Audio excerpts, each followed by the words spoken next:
guess we're rolling. I'm Michael Hewitt. This is Tony Brandt, and I think today we're going to talk about not music totally, but about like why creativity, how every person is creative, even if they don't think that they're creative, if they've never given themselves permission to be creative, or if like being a musician, somebody was like, look, you're creative, you're an artist type, but what about the people who were never labeled as artist types? Those people are creative. Right. And creativity is necessary, and everybody has it. Yep.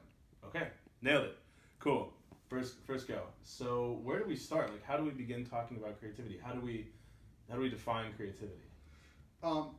Creativity is often defined as producing something novel and useful. I'd like to refine that definition a little bit and say making something new with the intent of it being novel and useful.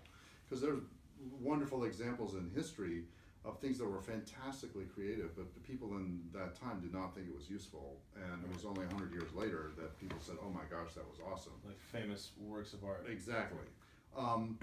But even back to your point, I think one thing all of us should recognize is that we are actually running imaginary hypothetical situations in our mind all the time.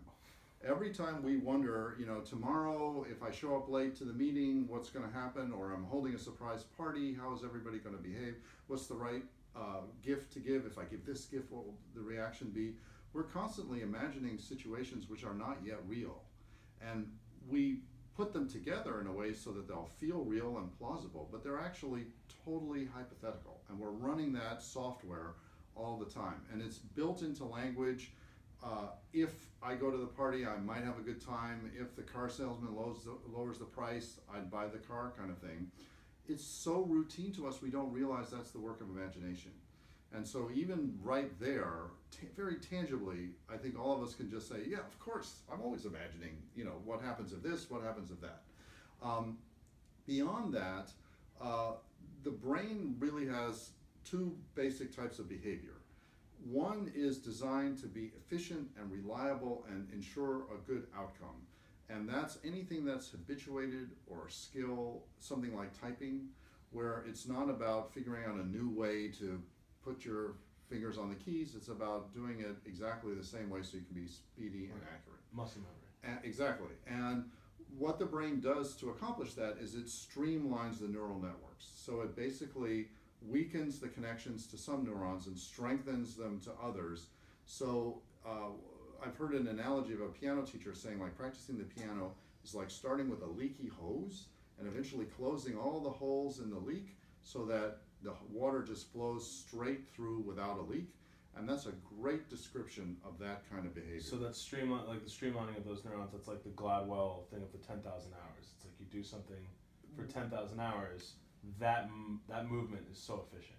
Right. You gain in efficiency. And brains love that because they are so energy hungry, and nature has trained the brain to be as efficient as possible, as often as possible, because now we have 24-hour mini marts and all-you-can-eat buffets, but a million years ago, our ancestors, if they wasted energy unnecessarily, that could put the organism at risk. Okay. So brains love that kind of streamlined behavior. Okay. But if we only ever did that, we would have no mental flexibility, and we would never be able to respond to novel situations, and we would never be able to explore. We could adapt. We couldn't adapt, exactly. So human brains also have this capacity to get off of that path of least resistance and dig deeper into their networks and have collaboration between different brain areas. And we do that better than any other species. And it's always frustrating almost to hear people say, well, I'm not creative, because human beings as a species are just on a totally different level than any other living creature. And there are good reasons in our brain why that's the case. We have just enough size and so many neurons, and then certain features about the way our brain is organized, that we have all of this room for that kind of exploratory thinking. And so animals are constantly working with conditioned behavior, and it's much, much harder for them to unlearn something. And we do this as just a matter of course. And so step one, I think, is just acknowledging, hey, we have a very, very special gift as a human species. Right. This is part of the software of every human brain. And nature has been incredibly democratic in terms of distributing this ability across every population and every demographic.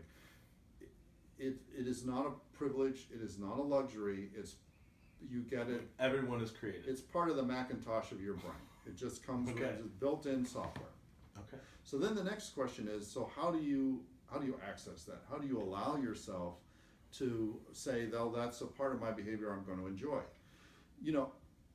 So, as you're raising your kids, they're always trying to teach them the appropriate time to, play around and the time when you need to follow the instructions. And of course, there are times when it's not really appropriate to be creative. You're driving down the highway, everybody's going at 60 miles an hour. It's not a time to think, what if I do loops, right?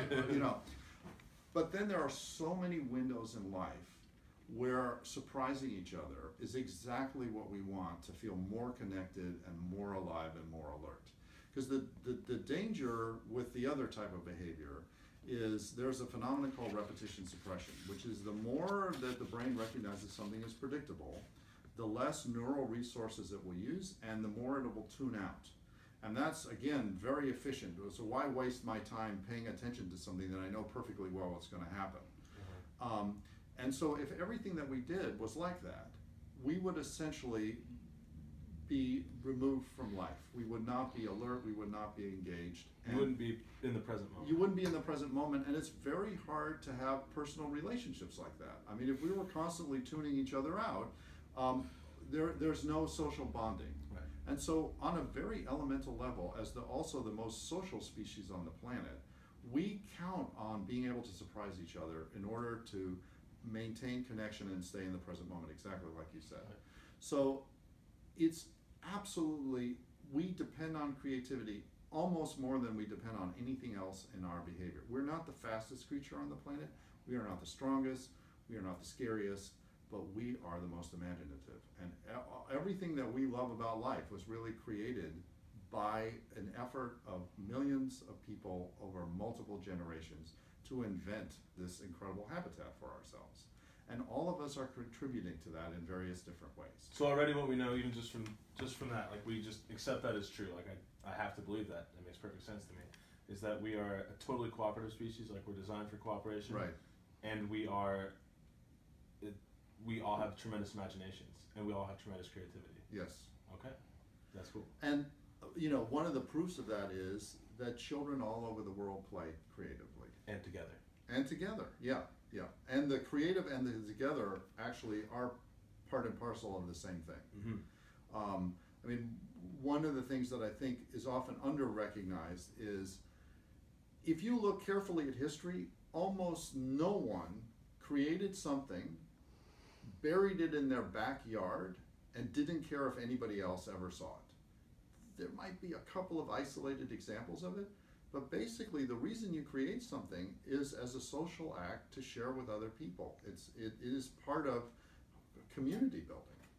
And computers have a little bit spoiled us in the beauty of reliability. Here are these perfect machines that never make mistakes, and they have created this mystique around perfection and arriving at the right answer with total reliability. We can never do it as well as a computer. Right. But it shouldn't underestimate our imaginative capacities, which far outstrip any machine. So whenever people are like, well, it used to be that machines replaced muscle, and now machines are going to replace whatever you could do with your intelligence, like right. counting or something, but they will never be as truly creative. I wouldn't want to say never. Okay, because and they might do it, but in a different way than human brains do it, because that's a lot of the computer research is, can you achieve the same thing, right, but in a way that the computer doesn't. They're going to do it in a less spontaneous, less organic way, because they're just not and a organic. Less social way, because right. they're machines, right. and they don't care what else somebody else thinks about they're something, right? It's going to be binary, whereas for us it's inspired by whatever. Exactly, yeah. So then the next thing is, okay, imagine you're in a situation where it would be appropriate to be creative, right? Okay. How do you do that? So the first thing I think is don't reach for the ready-made. Right. like let's take a birthday card. Sure, you can go to Kroger and grab a birthday card down and do it, but there's a great opportunity. That's not driving at 60 miles an hour on the highway. That's a chance for you to actually make something yourself. Mm-hmm. So forget about anything that is prefabricated, a recipe, a birthday card, something like that. If you have an opportunity to do it yourself, that's a perfect window to exercise your creativity. Right. The second thing is, it's very, very different from a skill task where you're trying to arrive at a right answer and stick with it. Instead, you're trying to think in multiples. You're trying to diversify possible outcomes. You're trying to surprise yourself so that every time you do it, you're coming up with a different way of doing it. Okay. And that requires a very different attitude than learning how to type or learning how to drive. You have to be willing to fail. Absolutely. I just got back from like a month in Italy, and that's the only way that I got by, is that I just was like, you know what, I'm gonna suck at this, but I'm just gonna fall on my face. And I don't even like the word fail, because fail comes loaded with an inevitable negative connotation. Mm-hmm. So I put forth the idea of an idea fling. Something that you try and then you just let go. Had a fling with this idea. I had a fling with this idea and it didn't work out. It's not you. It didn't work out. Okay. You know, it was a one-night stand with the idea and now it's gone. Okay? But you have to, so you think like that. And there's some famous research that says the more prolific you are, the better chance you have of producing a hit, basically. That the Einsteins and the Picassos and the Bachs of this world produced as much great stuff as they did because they produced more than that just, I mean, that, yeah, of course. So that's partially true, but another secret I feel is very important is they also were really good at not imitating themselves. They didn't duplicate themselves. They were constantly trying out things in different ways. They were constantly diversifying, which is why an artist like Picasso's life is divided up into periods, or Beethoven has his early, middle, and late period, and so on and so forth. So when you're exercising your own creativity, you're thinking in multiples and you're trying not to imitate yourself. And if you go with that point of view, you're already thinking imaginatively. Right. The third thing, which I think is absolutely critical, is that a lot of people inevitably think, and partly from the mythology of the arts, that creativity means you're sitting around waiting for lightning to strike, waiting for the muse to talk to you. And the best idea you could possibly have is going to come out of the thin air and be something nobody's ever thought of before. And you're going to sit and wait until that happens. And actually, as far as we can tell, there's no such thing as an idea coming out of the thin air. Everything is the reworking of your own experience and your own memories and the things that are around you and the raw materials of the world. Mm-hmm. So the best way to get going creatively is just to take something that exists and start to mess with it. You have to generate some momentum. Yeah, and then see where it takes you and how far away from the original you can go and how you can twist it around. I was just talking to someone at the company Hermes, which is known for being very innovative, and she was real interested in the topic, and she said, you know, my son and I were putting together a puzzle of the United States, and when we finished putting together the puzzle, he said, okay, now I want to make a new United States. I was like, that is the essence of the creative spirit. That is exactly it. Take something that exists, it can be real, something you love, and you take it apart and you start putting it together into some new form. And whether you're as original as Picasso or it's just a kitchen recipe, everybody is doing that. That is where it starts.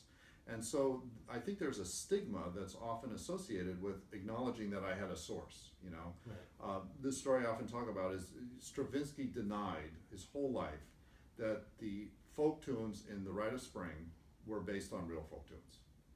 And then after he died, they found his sketches copying folk tunes from this published book of folk tunes and then reworking them.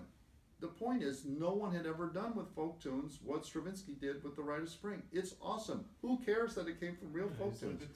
No shame in that. It's how far he took them and that he did something with them no one had ever done before.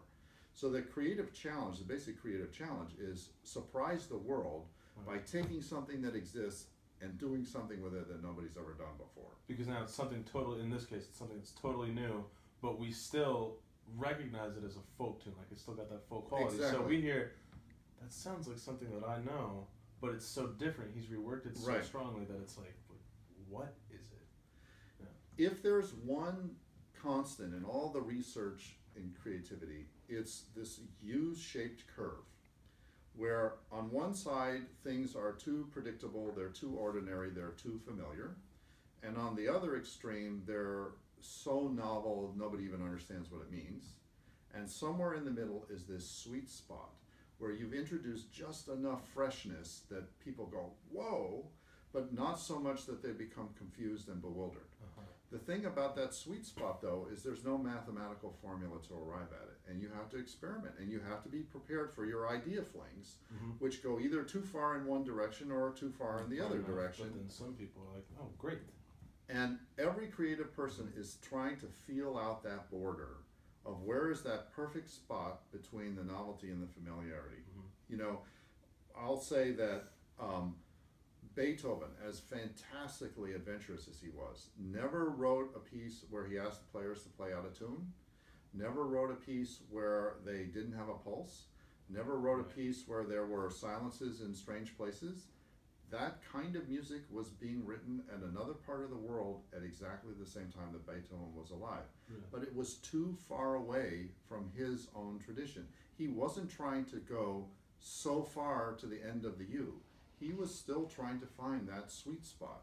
And it's his amazing imagination to push the music as far as it could go and still have people understand it. And so that essentially is the quest when you're engaged in a creative enterprise. But it takes experimentation. And so I think one of the biggest things anybody saying, I want to stretch my creative muscles, it has to tame the fact that you're going to arrive at the right solution really fast. It's going to take a lot of time. Yeah, and you have to, and you can't treat that as waste. You have to, you can't have that same urge that it's got to be efficient and I have to be done by 5 o'clock and so on. As long as you learn something from the one night stand, like this. Right. Oh yeah. In fact, often the wrong, so-called wrong paths start to get you closer to what it was you were after. Because now you know what not to do. Right. At least.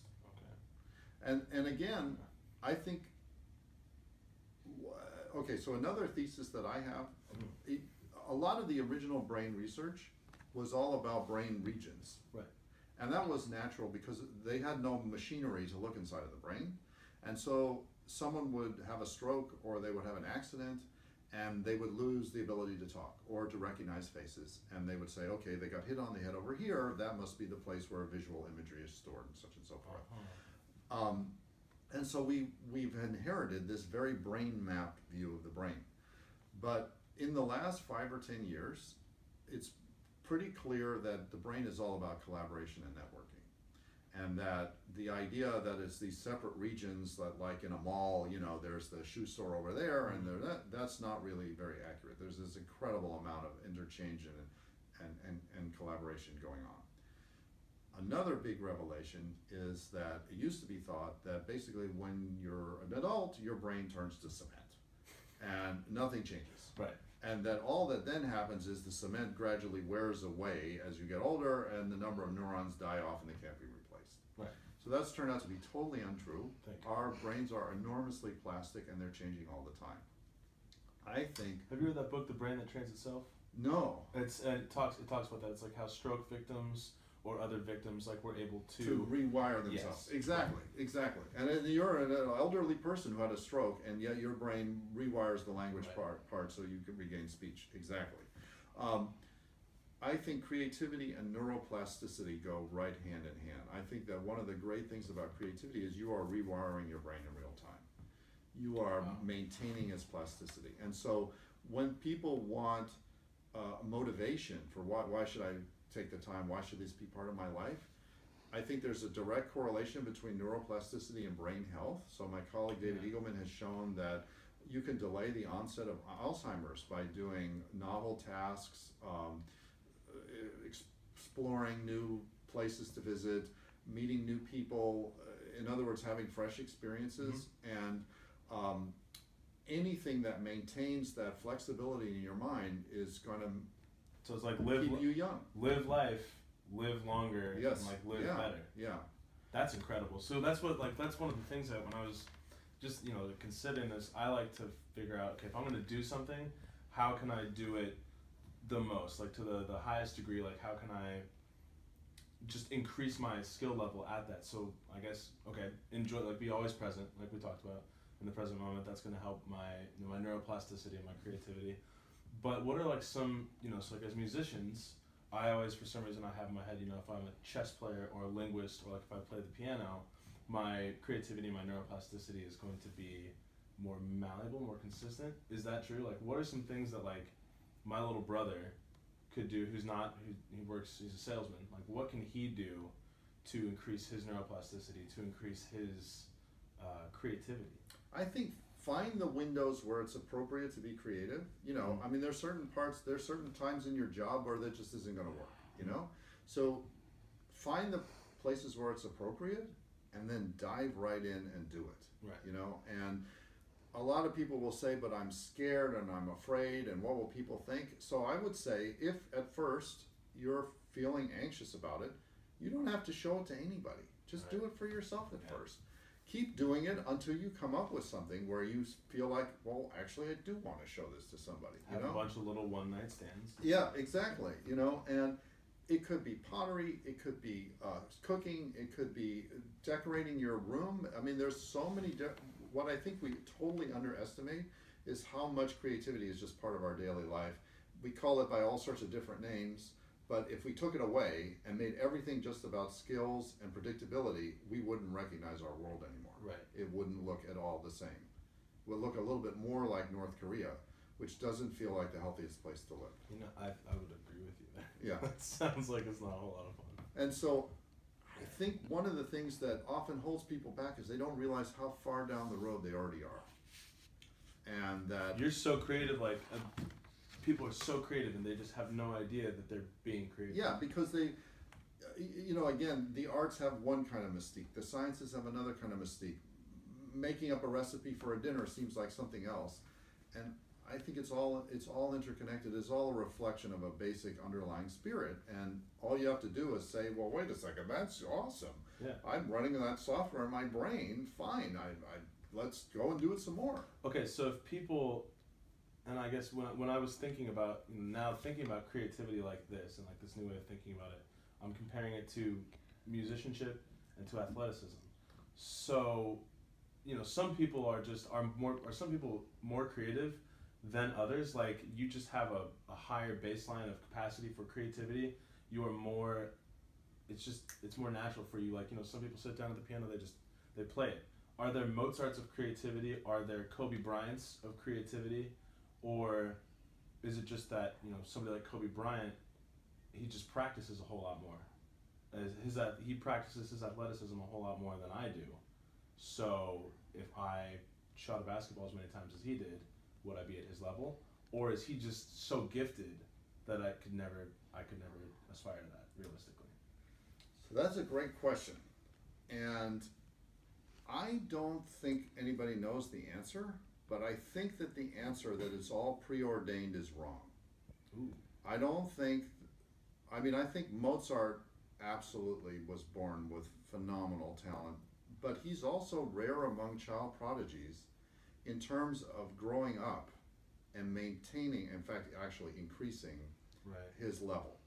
There's a lot of people who are born incredibly gifted, and then it turns out that that's actually very circumscribed developmentally, and they don't amount to what you would expect given this incredible head start of that ability. We just think that they're exceptional because they're young, right? As opposed to them actually being, if we view them objectively, are they actually exceptional? So I think Mozart was a unique combination of having certain inborn prodigy-like skills that were, again, incredibly rare, right. But then he was also fantastically creative, and that only increased with age and probably fully blossomed when he was older.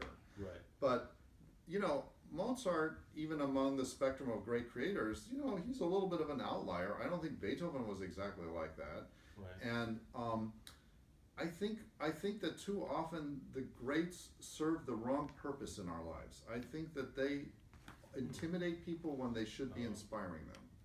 And that most of what they're offering us is a lesson in how to do it. And, I often say that Beethoven wanted to be the greatest composer of his day, but he didn't want to be the last.